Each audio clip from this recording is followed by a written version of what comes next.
Good evening. I'd like to call the Clover Garden School monthly Board of Directors meeting to order at 6:36 p.m. on May 11th, 2021. Ms. Verakin, roll of the board and mission. Role of the board, where you're entrusted to care for the current school and stay focused on the vision for the future school. No trust, no unity, no progress. The mission, Clover Garden School will foster community, generate enthusiasm, challenge students academically, and produce successful citizens. Has everyone had a chance to review tonight's agenda? Are there any changes or additions? Do I have a motion to approve tonight's agenda? Mr. Huffine, second. Mr. Brooks, all in favor?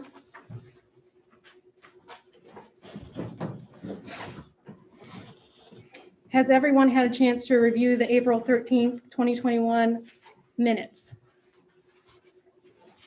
Are there any changes? Do I have a motion to approve the minutes from April 13th? Ms. Foster, second. Ms. Saunders, all in favor? Thank you. Ms. Verakin, do we have public comment? No, ma'am. Okay, moving on to finances. So the March and April 2021 budgets have been provided. Has everyone had a chance to review those? Are there any questions?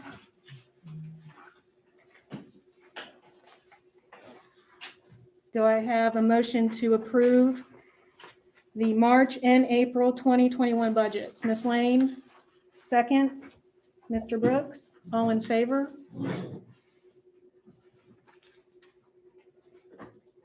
Ms. Simmons, the 2021 audit contract. Yes, thank you, Ms. June. We received our official notice that our audit contract with Rebecca Barr has been approved by the Secretary of the LGC, which is the Local Government Commission, as required in General Statute 159-34 or in General Statute 115-C-447. For record, thank you. Thank you. Academics, Ms. Moore, Principal's Report. So it's, again, I keep saying it, it's exciting to have kids in the building because that's where the fun is, right? That's where we have fun things to report about on our principal's report. So the first thing I want to let you know about is our senior parade that we hosted on April the 21st. Our seniors came on campus and they were greeted at the Birch Bridge entrance with teachers with signs and just honking and shouting and celebrating them. There was even a drum line out there with Mr. Chief and Mr. Babb and Miss Mary. They were playing instruments for our kids. It was just a lot of fun. Whenever they came up the ramp, they were showered with confetti from Coach Moyer, and then they came on in for a Chick-fil-A box lunch and just fellowship with one another. And it was so awesome just to walk down that hall and hear chatter and laughter in our cafeteria. You know, it's the little things that you don't realize until you don't experience them. And then after lunch, they came down to the gym and they had their cap and gown pictures. So here's the unofficial cap and gown picture for your enjoyment. The other thing that we want to let you know about is our Val and Sal have officially been introduced. Our valedictorian is Miss Mackenzie Smith. And our salutatorian this year is Miss Catherine Richmond, and we're super proud of both of these ladies. Teacher Appreciation Week was last week, and we had a wonderful committee that worked on this. It was the Hollywood theme, because all of our teachers are stars. And so just every single day was a surprise to our faculty and staff. On Monday, they had donuts and coffee that were provided by our Teacher Appreciation Committee. The donuts were donated by Krispy Kreme, and then the coffee was donated by a CGS family.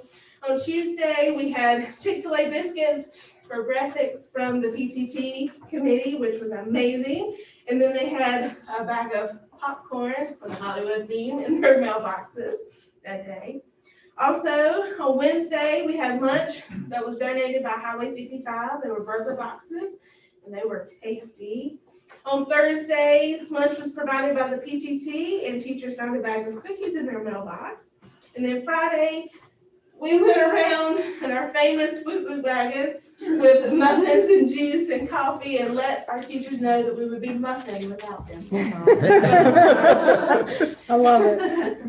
Our teacher appreciation committee also came up with swag bags that were just full of all kinds of fun goodies, like celebrities get on the red carpet for award shows.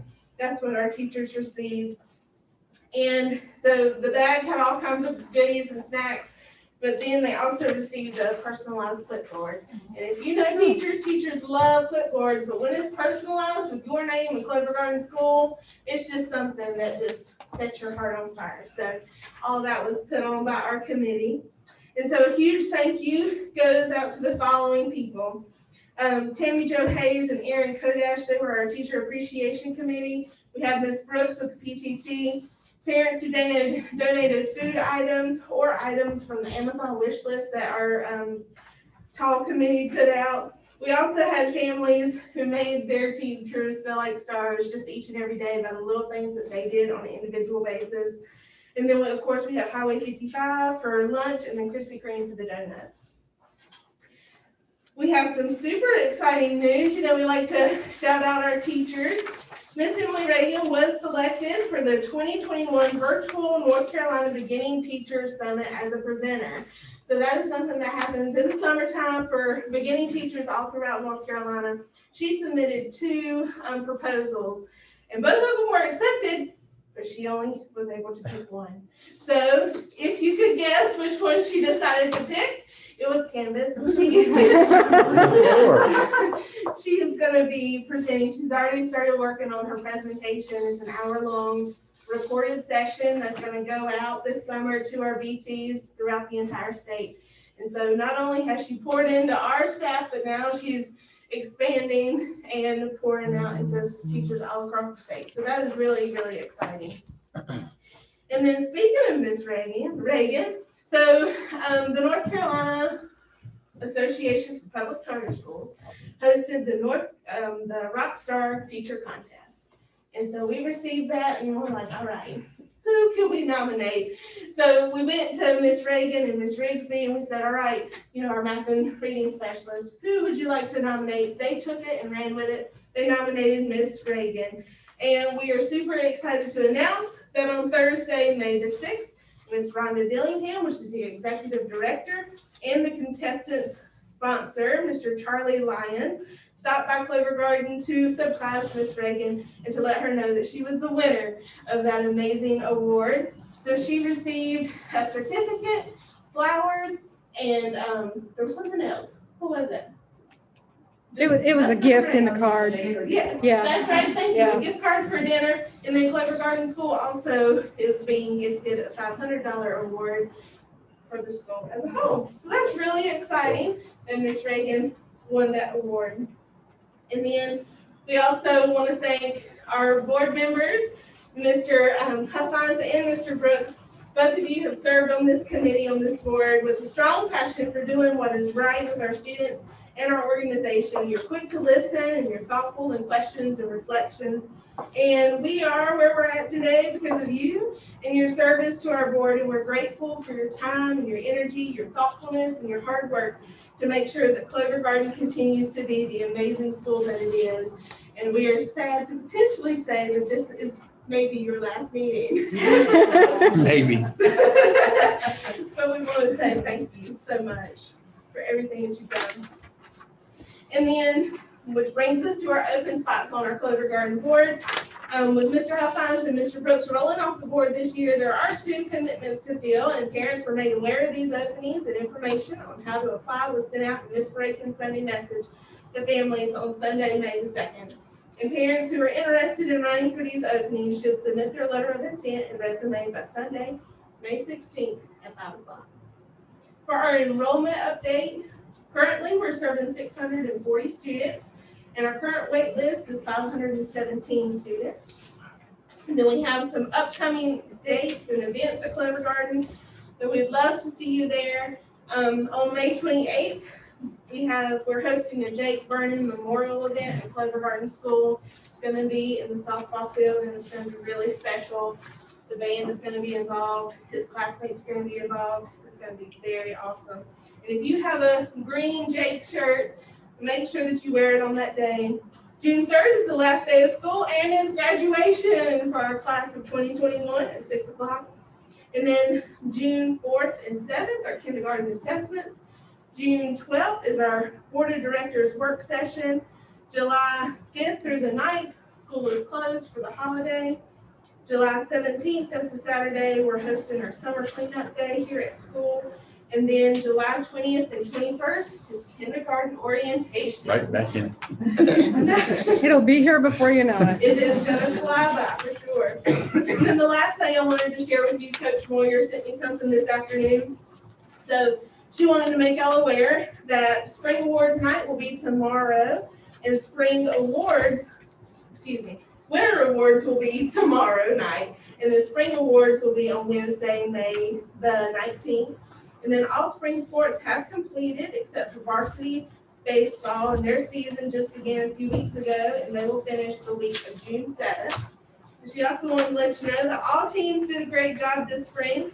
Middle school softball finished second at the Mid-State Conference Tournament, and varsity boys tennis team finished third in the conference. And Michael Paler, our senior, qualified for the NCHSAA Regional Singles Tennis Tournament, only to fall to the #1 seed in the state champion tennis player. Wow. Oh, that's fabulous. Yeah. Yeah, great things happening. Thank y'all. Thank you, Ms. Moore. Okay, moving on to old business, Ms. Verakin, reopening dates, updates?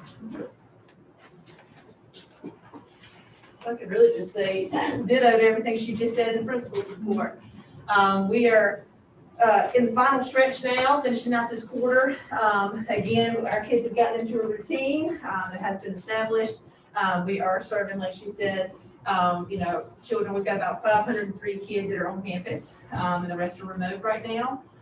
So we are just trying to focus in and hone in on the end of the year and what it looks like with end of year testing coming up. Pretty much we've already started that with our AP exams, so it's a busy month. So metrics wise, things like that, we are still on the downward trajectory, so that's been fantastic. Contributed, I think, a lot to the vaccinations being widespread and available. We saw an announcement that with our last Health and Wellness Committee meeting, we spoke about like what we're watching now and keeping an eye on.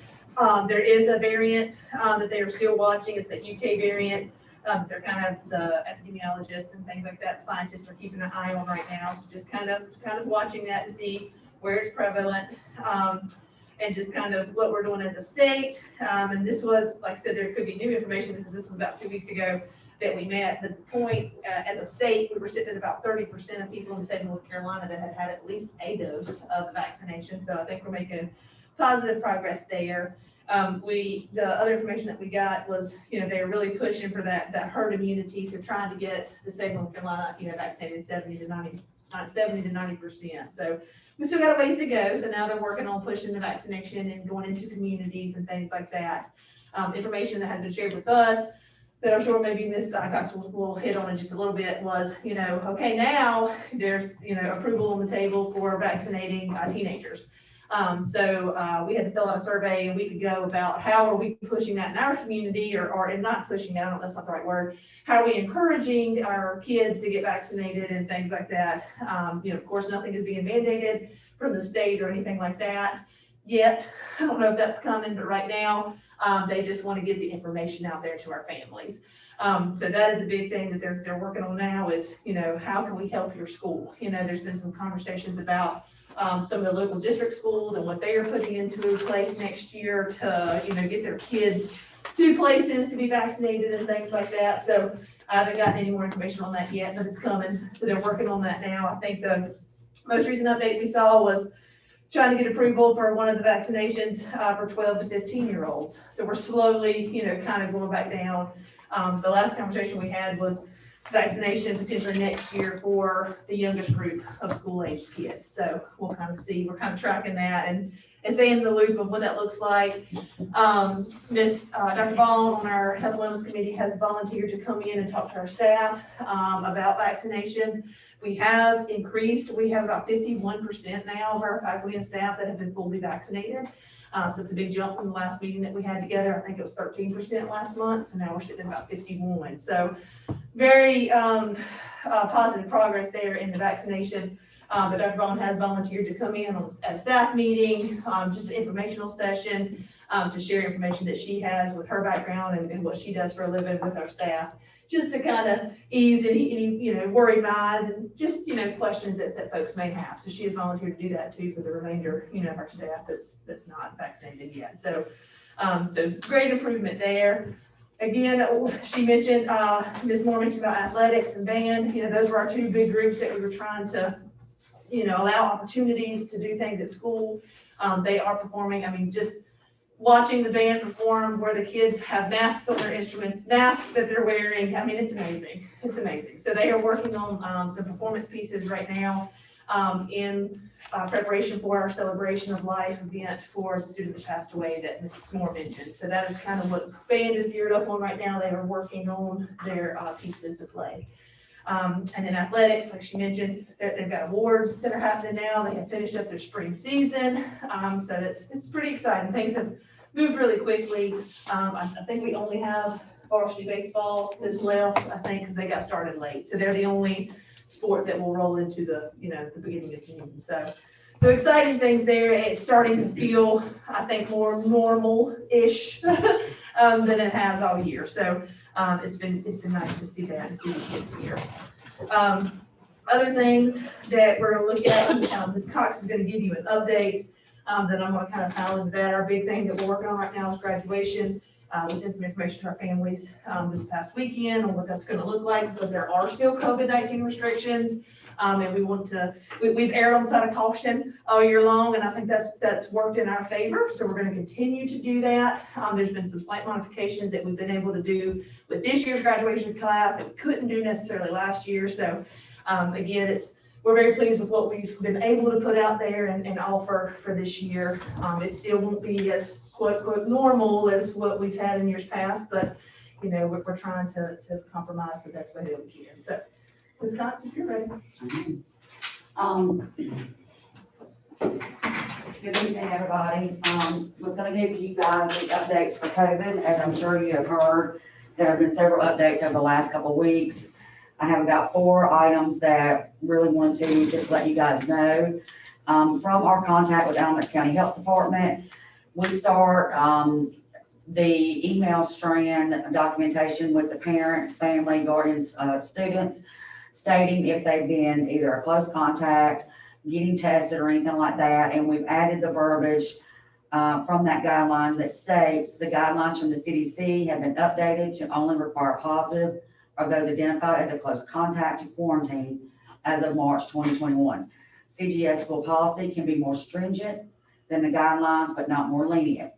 CGS will continue implementing entire household quarantines for 14 days for the remainder of the 2021 school year. Quarantine is still identified as 14 days per the Alamance County Health Department guidance, and this continued protocol has minimized the additional exposure of the positive cases within our school. And I will definitely speak to that. We have been able, because we're being more stringent, we have been able to ultimately keep it down to less than 1% of our population with a positive. So with the backing of our board and the administration staff, we feel at this time, we've got less than a month to go, continue as we have before. I'd rather be more stricter, more cautious than to subject other areas that may have potentially large close contact structure type things. With that being said, they have updated the Strong Schools Toolkit. We have discussed this with our health and wellness yesterday. If you guys follow this school toolkit as I do, it's almost like written to memory for me. Please focus on page 9 of that. It's talking about the cloth face coverings. They are now, based off of the guidance, stating that examples of where and when masks are not required include students are outside for recess, a teacher holds class outdoors, and students are participating in outdoor PE class. Health and Wellness has voted, it was a majority vote to stand up with that, no mask outside, showing that we are working as much as possible to, let out or let go a little bit and not stand so structured. But with that being said, we want to provide lanyards for the K through 5 students just because it's easier if they have the lanyards that hold on. So when they do pull them down, they're still right there because they are still, the masks are still required once they come back into the school building. It is basically all outside. That goes for our students, staff, and any community members. Okay? With that being said, y'all like that hesitation there, didn't you? Knew something was coming. Keep in mind, close contact guidelines have not changed. As much as I love the CDC, the Department of Health and Human Services, and our North Carolina Schools Toolkit is lessening the restrictions, our close contact is not. It is still held to the 6 feet distance rule. So just want to make sure that you guys are aware of that. And that is regardless of a face mask or not. And that has not changed.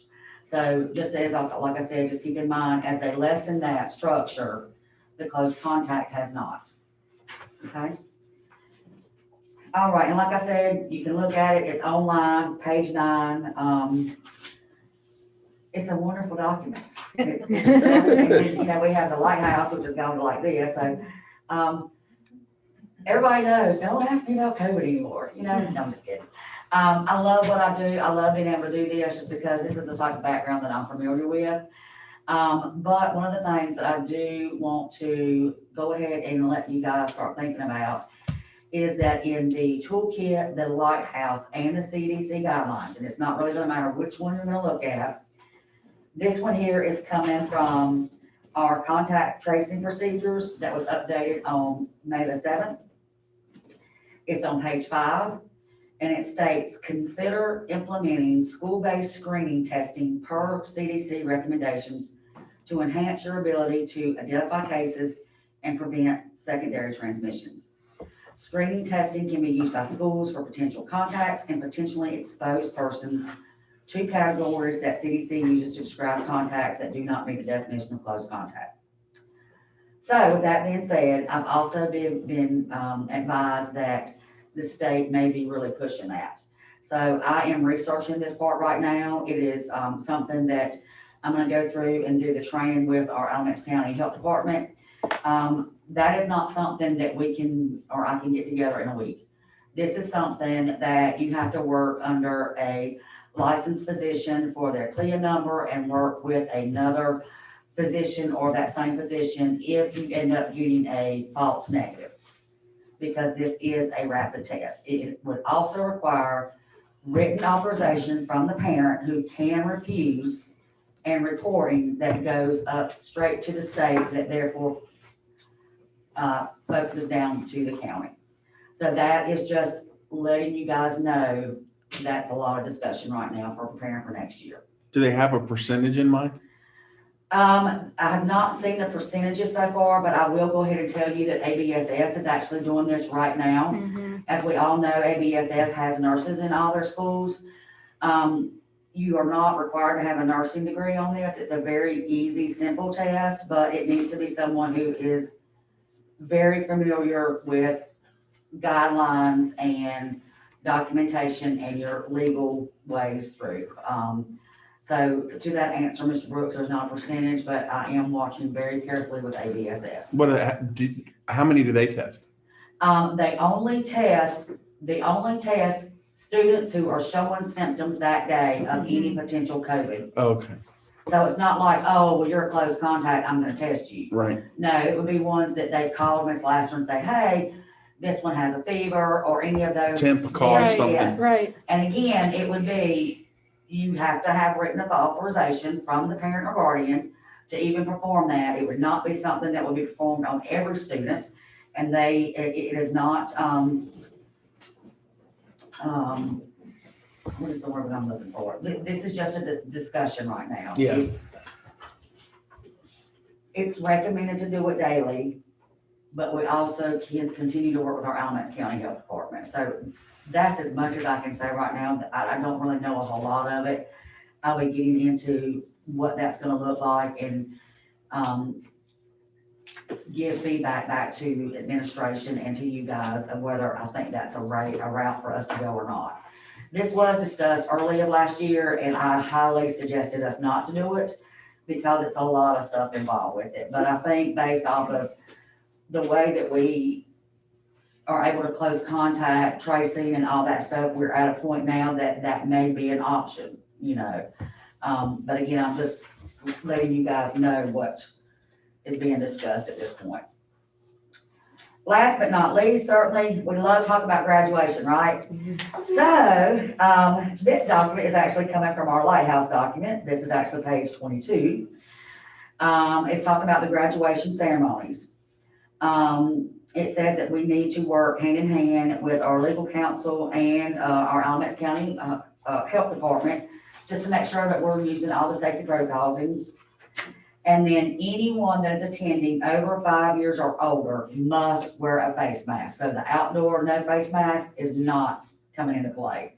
It is a required, and this is from the straight CDC and the Department of Health and Human Services.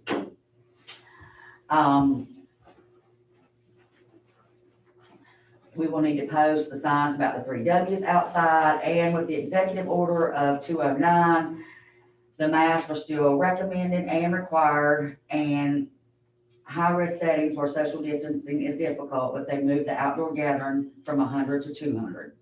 So we're still able to open it up a little bit more, but we still need to really seriously consider mandating that face mask, which we have done, and making sure that we are keeping it very minimized and staying as much as we can within those safety guidelines. Okay? Great. All right, thank you. Thanks, Ms. Cox. Ms. June, I want to segue just real quick, just want to shout out for just a quick second. The face mask that we talked about, the Health Alliance has voted to, like I said, potentially let the kids not have to wear their masks outside, whether at recess or outdoor classrooms, those kind of things. That would not go into effect until potentially Monday, because we want to make sure that faculty and staff have the expectations clear and they can communicate those to the families, et cetera. So I didn't want to say that won't be like happening tomorrow, but our goal is for Monday. So that will come out in my Sunday message after we've had a chance to meet with the staff via our faculty staff meetings so that everybody's on the same page. And then I want to take a second too to shout out the Alamance County Health Department. You know, this whole year has been a up and down roller coaster, of course. But we, especially Ms. Tanner, I didn't tell Ms. Cox I was doing this, but Ms. Tanner has been phenomenal at working with our school. She, I think, has Ms. Cox, and Ms. Cox has her own speed dial. And she will answer at any time that she calls or calls her right back. And just truth and transparency. Having to send kids home is not what we want to do. It's something we feel that we have to do. And so if we get to the point where we have to send your children home or quarantine them, it is for the betterment and the safety of our entire school. And some of our families have gotten upset about that and have called for Ms. Tanner at the Alamance County Health Department and given her a very hard time. And that is not what we represent at our school. And so I want to publicly thank her and what she's been doing for us, because there's a lot of work that goes on behind the scenes. And it's been very tough because it's all shifted down. You know, CDC says this, let it go. You know, Department of Health and Human Services, okay, let it go. But it always comes back to refer to your local health department. And so she's been trying to, and with her team, stay stringent, stay within the regulations and restrictions. And that's been tough to do because she has been on the back end of some very ugly phone calls and conversations, just people being frustrated. And just, again, not necessarily just our school, but just, you know, we've had some of those recently, and it's not representative of who we are at our school and our values. And so I just want to publicly thank her and let you guys know that they've been phenomenal to work with. And they have been a constant in the storm of uncertainty this year. And I can't even imagine how hard their jobs have been. So I'm just publicly shouting out the health department on this and how gracious we are of the things that they have been doing for us. So. Thank you, Ms. Tanner. Yes. And Ms. June, did you want me to speak any more to graduation? Just with limitations and things like that, or did she pretty much cover?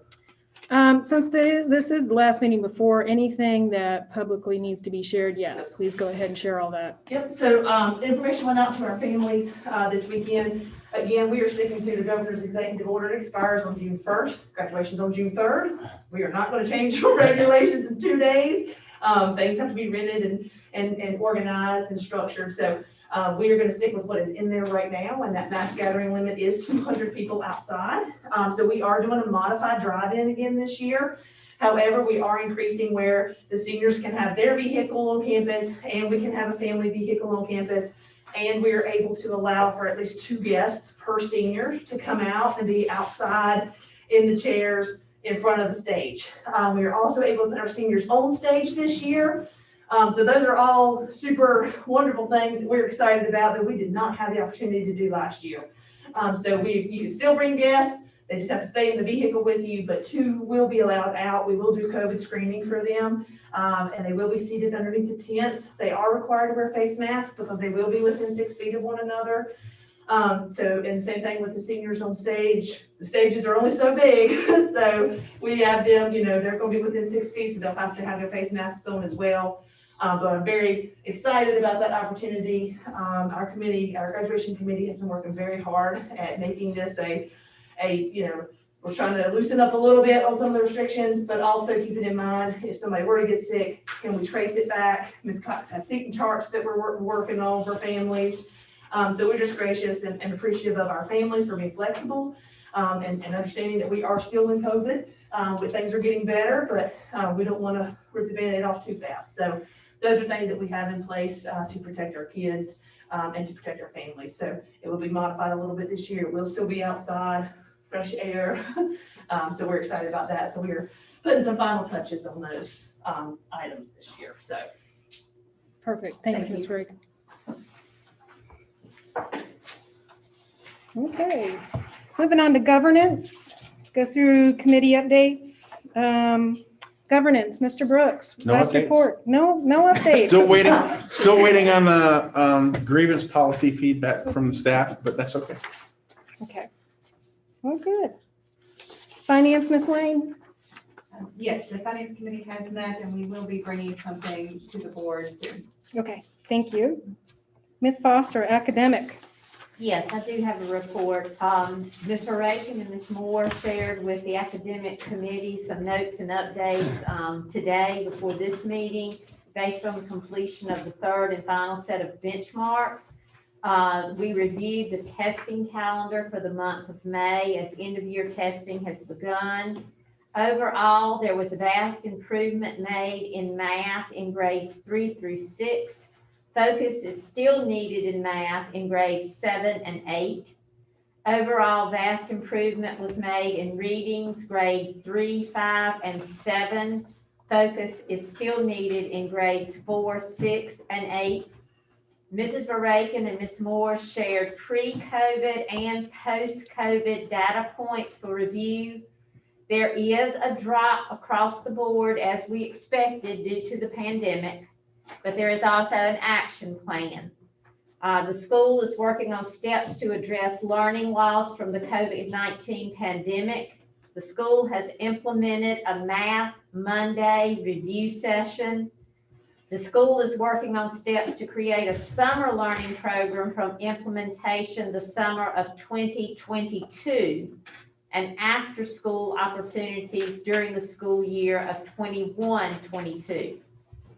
Focus is being placed on 8th grade math and additional resources and curriculum will be needed for next year.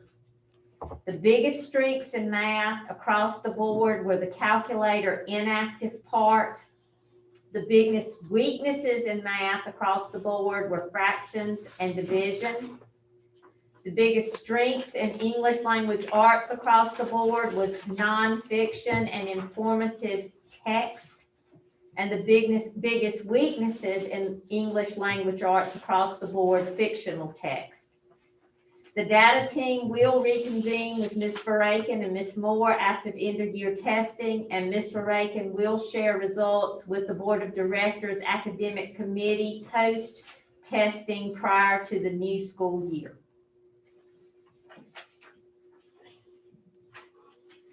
Thank you, Ms. Foster. No new updates right now on the 20-year committee.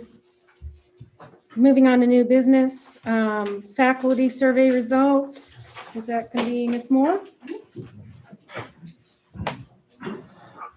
Y'all have a copy of this. So these faculty and staff surveys were sent out in January of this year. It's our mid-year survey. And we've got some really great data that we gleaned from it. So we had 40 of our 60 staff, 65 staff fill out this survey. The first question is, have you taught or worked in another school? And 65.5 of our teachers have worked at other institutions and 32.5 have not. And just like our parent survey, we've got the data from the 2018, 2019 surveys for you to compare as well. Second question, how many years have you been in education, either working or teaching? And so we have 15% of our teachers that have worked 1 to 5 years. 30% of our teachers have worked 4 to 10 years. 27.5% of our staff have worked in teaching 11 to 20 years, and then 27.5% have been in education 21 plus years. I think that's really exciting to see. We have a great mixture of experience. Our third question, when you decided to teach or work at Clover Garden, how important were the following factors in your decision? Blue is very important. Purple is not important at all. So school size here, you can see our small size is pretty important to our people. Small classes was pretty important. Safe environment, yes, is very important to our staff. And then high standards for student achievement, again, is very important to our staff here at Clover Garden. Same question, when you decided to teach or work at Clover Garden, how important were the following factors in your decision? So we have an emphasis on meeting the needs of individual students and clear goals for each student. That's very important to our staff.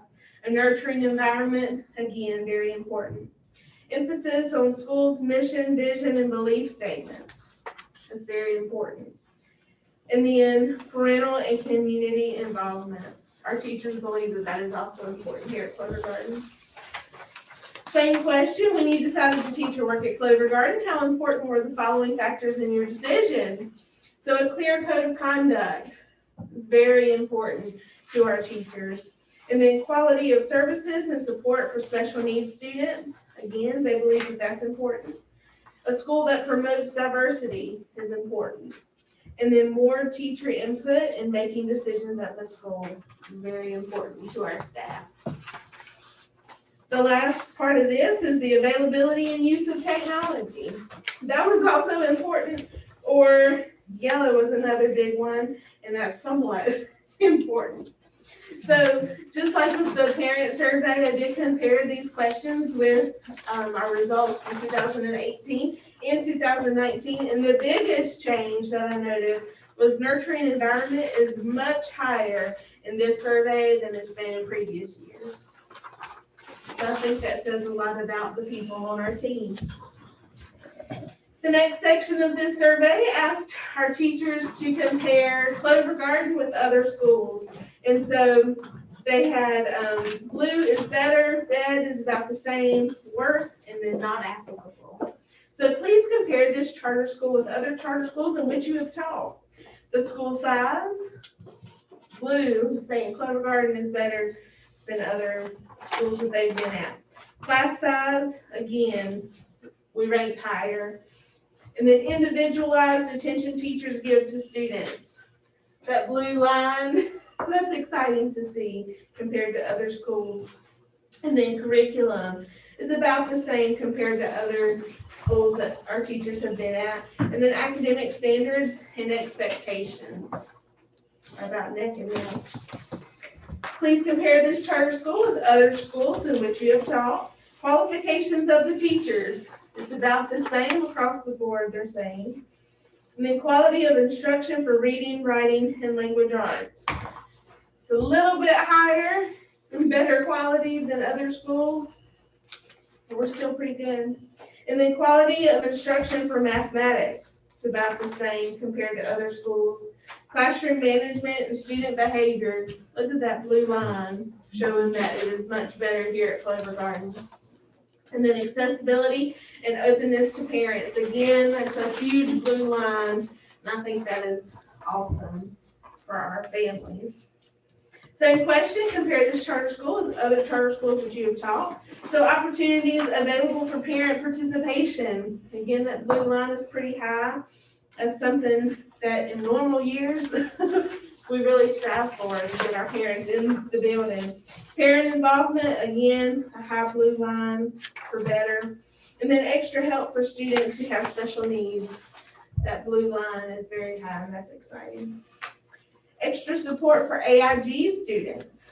So, as you can see, that's an area that we probably need to look at and work at just a little bit. We're about the same with other schools. And then our athletic program is about the same or in line with other schools. Same question, clubs offered to students, we're about in line with everyone else.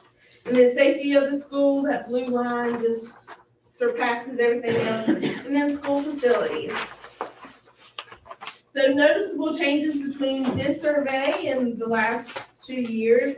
So the worst column has continuously gone down for the class size and individualized attention teachers give to students since 2018. And I think that's exciting, you know, that everything else is going up in those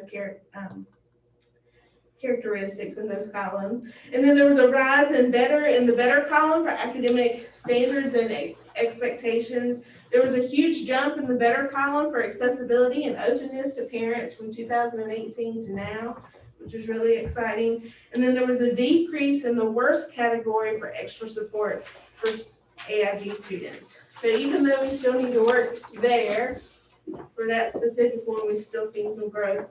For the next question, rate your satisfaction. Which of the following features of the school are you satisfied with? So we have people administering the school and the leadership they provide. We had 97.4% of our teachers are satisfied with that. Competitive salary and benefit structures, 61.5% of our staff are happy with that. Work environment, 94.9% is happy. Amount of paperwork required, 43.6% of our staff is happy with that. You know, there's another way you could say that. Yes. Opportunities for professional development, 59% of our staff is happy. And then evaluation or assessment of your performance, 74.4% are happy with that, are satisfied. The next question, please rate your satisfaction with the following professional features of the school. So blue is satisfied, red is dissatisfied, and yellow is uncertain. So time allowed for planning and prep. The majority satisfied. Level of teacher autonomy in the classroom. Again, we have a huge blue line of satisfied. Level of teacher involvement in school decisions. That's a huge blue line, especially this year with the opportunities that they've had with committees and putting in their input in multiple different ways. Teachers' non-teaching responsibilities. That blue line is pretty high. We have some dissatisfied there, but that's okay. And then time staff spend together discussing the needs of individual students is a great blue line with some dissatisfied. And then how satisfied are you with the following school operations, school facilities, a huge blue line, student transportation, they're satisfied, school safety, cafeteria, athletics, and student support services, all huge blue lines. The next question, thinking about your overall experience during this school year, how satisfied are you with the following school aspects, the programs, and services? So the length of the school year, the largest line is blue, that they're satisfied with that. The ability of the school to fulfill its stated mission. They're happy with that. Individualized attention teachers give to students. Another large blue line is satisfied. Academic standards and expectations, they are satisfied. Curriculum, they're satisfied. And materials to support the curriculum, such as classroom materials, library, etc. We have a pretty big satisfied line there, but we also have quite a few dissatisfied, so an area of improvement that is needed. The next slide is the same question. Overall experience, how satisfied are you with the following school aspects, programs, and services? The innovation in teaching practices is a large blue line of satisfaction. Use of computers and other technology, they're satisfied with that. Classroom management and student behavior, another blue line. Communication with parents and staff from the school, such as about student learning, special activities, events, and meetings. There's a blue large line for that. And sense of pride students and teachers have in the school. That's the highest blue line in this whole one. I think that's exciting. And then overall relationship with the local community is another large blue line. So, and then extracurricular activities. They're pretty excited and happy with that this year. Looking at these data points compared to 2018 and 2019, there's quite a few things that were very visible. So a rise in satisfaction with the level of teacher involvement in school decisions, and that goes back to our communities and that constant communication with our teachers and that back and forth of what are we going to do? Here's our problem. How are we going to solve it? And asking for their input. There was a rise in dissatisfied, so the length of school year, that was out of our control this year because they made us change the calendar with the new legislation. And then rise in satisfied for individual attention teachers give to students. There was a rise in dissatisfied for the use of computers and other technology. And I truly think that was because we had some issues with our teacher technology and getting good quality technology to our teachers. I think we're still waiting on computers that we ordered back in November. Like, that's just out of our control. And the computers just not being COVID ready. Yes. We didn't realize there were issues until we tried to do things that we've never been able to do before. Exactly. Yes. And then a rise in satisfied with the sense of pride students and teachers have in the school. The next section of this survey is all about seeking understanding. So the questions below are designed to help gain a better understanding of the kinds of things that create difficulty for instructional staff in their school activities. Please indicate your opinion about each of the statements below. So blue is a great deal, red is some, yellow is average, green is not much, purple is none, and then a light blue is not applicable this year due to COVID. So the first statement, how much input do you feel you have in handling disruptive behavior in the classroom? The largest line was a great deal, followed by not applicable because of COVID. At the time that this survey went out, we didn't have children in our building. The next question, how much input do you feel you have in motivating students and getting them to believe that they can do well in schoolwork? It's a huge blue line. That makes me excited because that's where it starts with our teachers and their belief in our students so that they can reach their highest potential. And then how much input do you feel you have in helping students value learning? Another huge blue line. And then this little red line that says some. We're working on them to get them to the blue.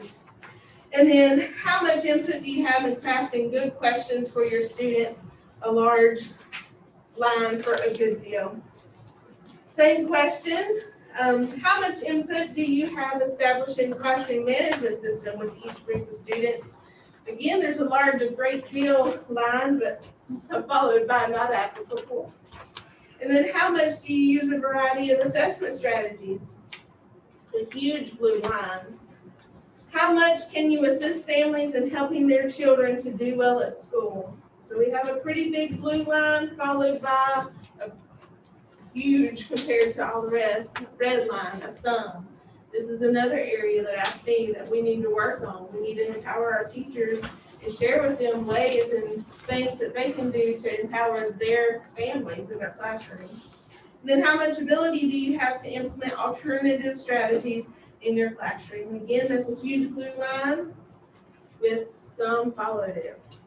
Notable changes between this survey in the years 2019 and 18, there was a rise in great deal for how much input do you have in crafting good questions for your students. I really think that they had to stretch the way that they communicate and they think about education this year to make sure that they're reaching their kids.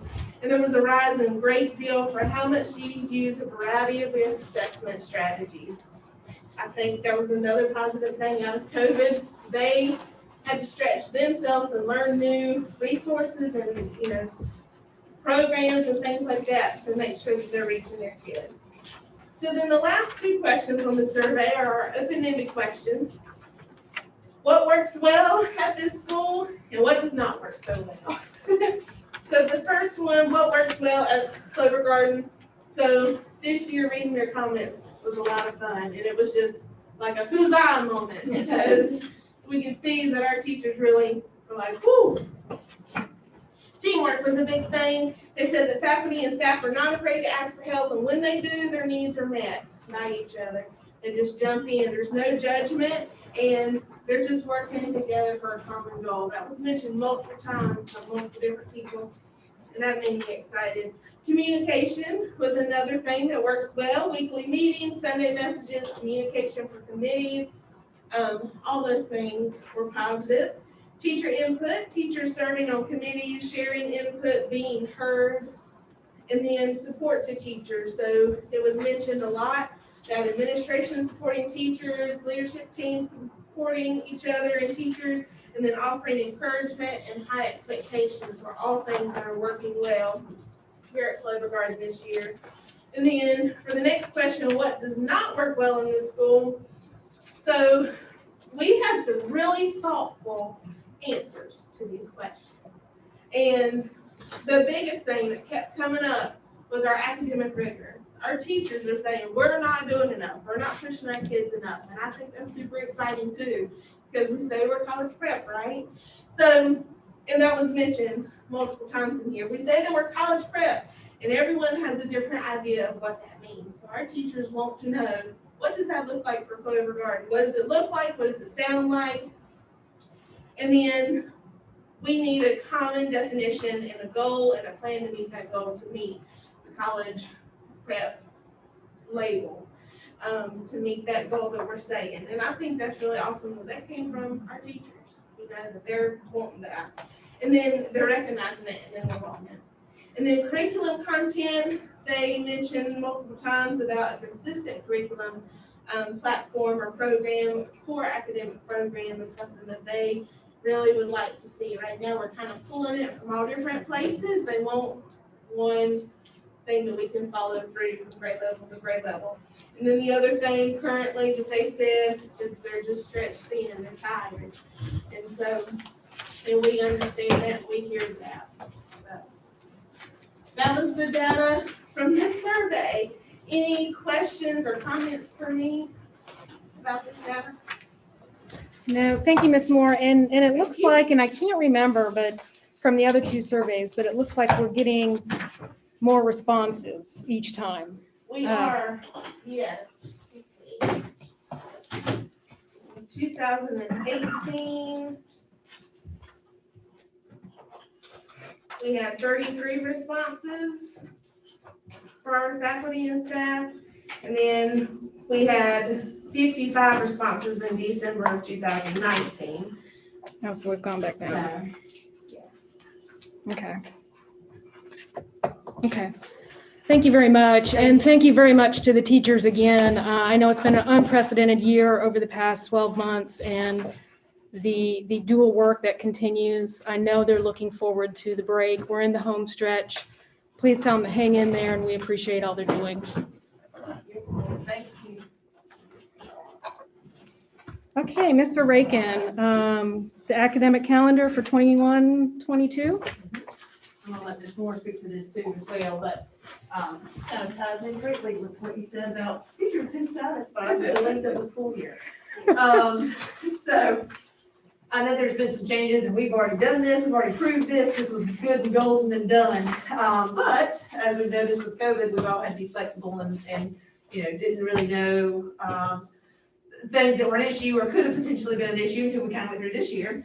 And this year, we also implemented our brand new schedule for middle school and high school, which has our 3 blocks and 3 periods. And so that's been a learning curve within itself, and will continue to be next year when the kids are actually going to those classes, 6 classes every day. So I'm sure there will be other, things that we'll kind of have to work through. But one of the issues / concerns that have been brought up by a couple of our teacher leaders and kind of got this one out of thinking and brought Nina in on this. And we were looking at the schedule and we're like, well, you're right. Like, there were reasons why we did certain things.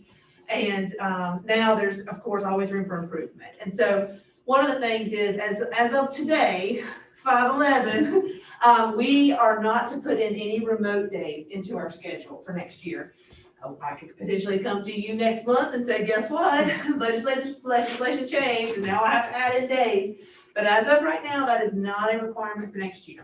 One of the other requirements we had to do to this past year's calendar was to add in 5 additional instructional days. That has also not been given as a mandate for us. So we, as a charter school, LEAs are a little bit different. They have to adhere to a certain amount of work days and things like that. Charter schools, we have to adhere to the hours or days, whichever one. So we adhere to instructional hours. So you will see on the bottom of that calendar, that's how many instructional hours we have planned. And then the requirement is 1025. So you'll see that we also continue to build in extra hours into our calendar. As we talk about what the future of snow days will look like, those are built in purposeful, for snow days.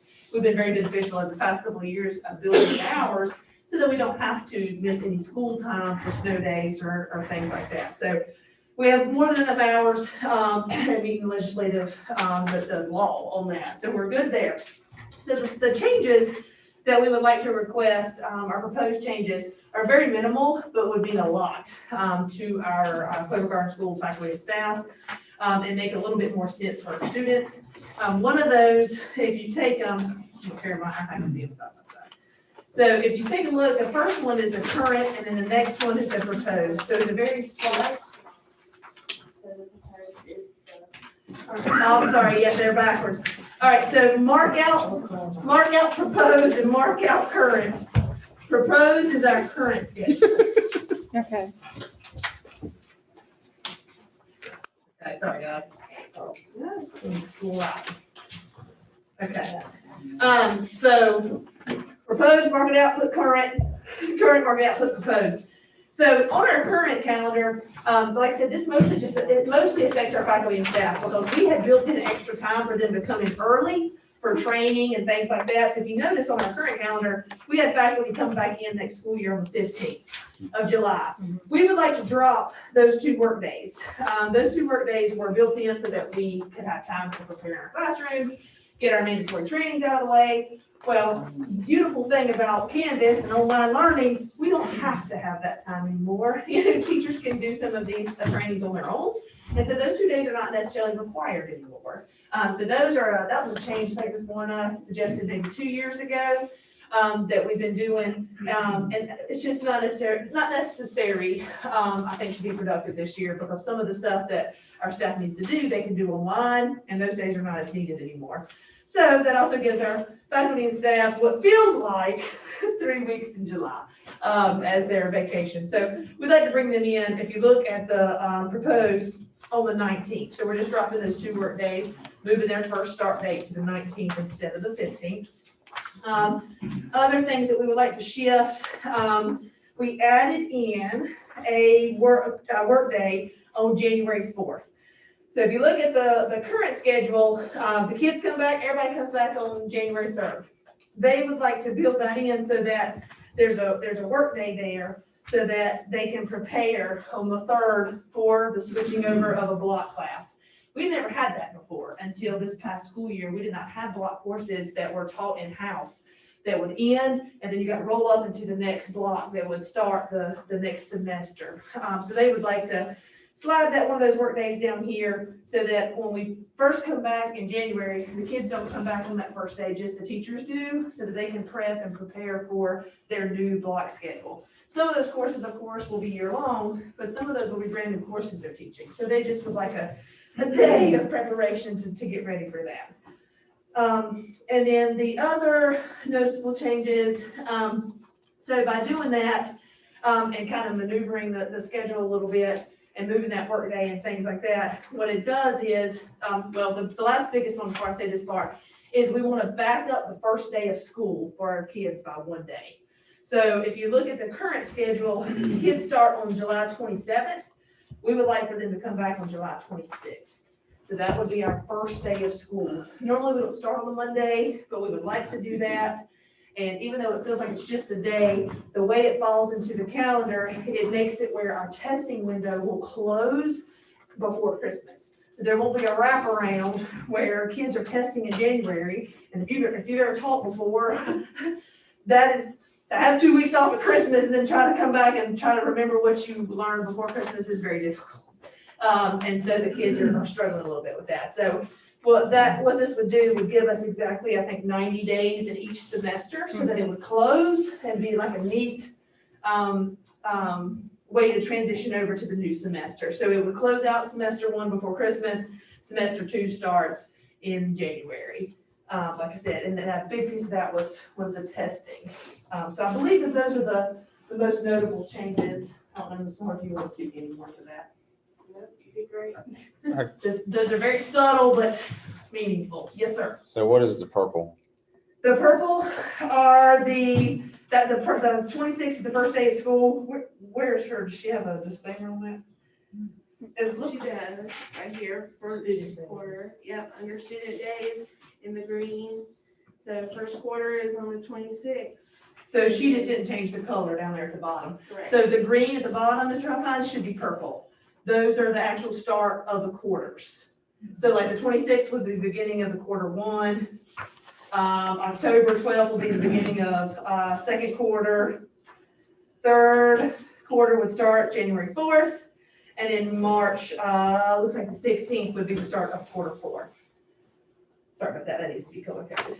Okay, so the green should be purple. Yep. And also all the yellows, you may want to, I don't think you have all the dates shown down at the bottom for the non-student days. And one thing I did ask her to do on that, we had some discrepancies a couple of years ago from a couple of families that were like, well, hold on, that's supposed to be non-student days, academic breaks, things like that. So we did make sure we wanted to clarify that those are holidays or non-student days. Those are not considered your academic breaks. So that's why we tried to break those up a little bit. But thank you, Mr. Huffines. I'll make those changes and change the color coordination at the bottom. Thank you. Yes, sir.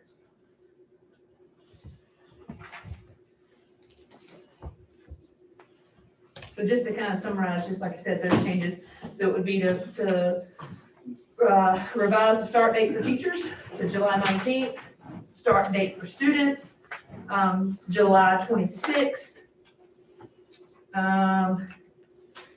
And really, I don't know that, I guess necessarily those are the biggest changes. Like I said, we moved one of those work days down, but ain't nothing else really changed. Those are the two biggest pieces was the start date for teachers and the start date for students.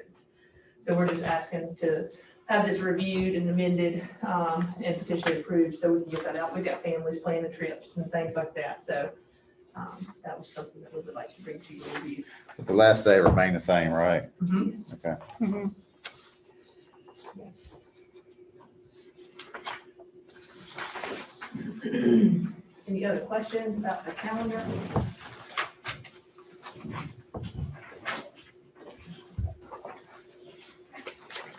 Questions or comments?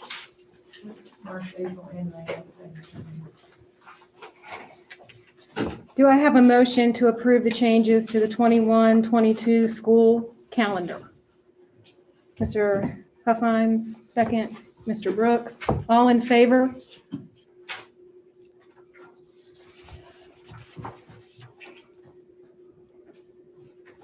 Okay.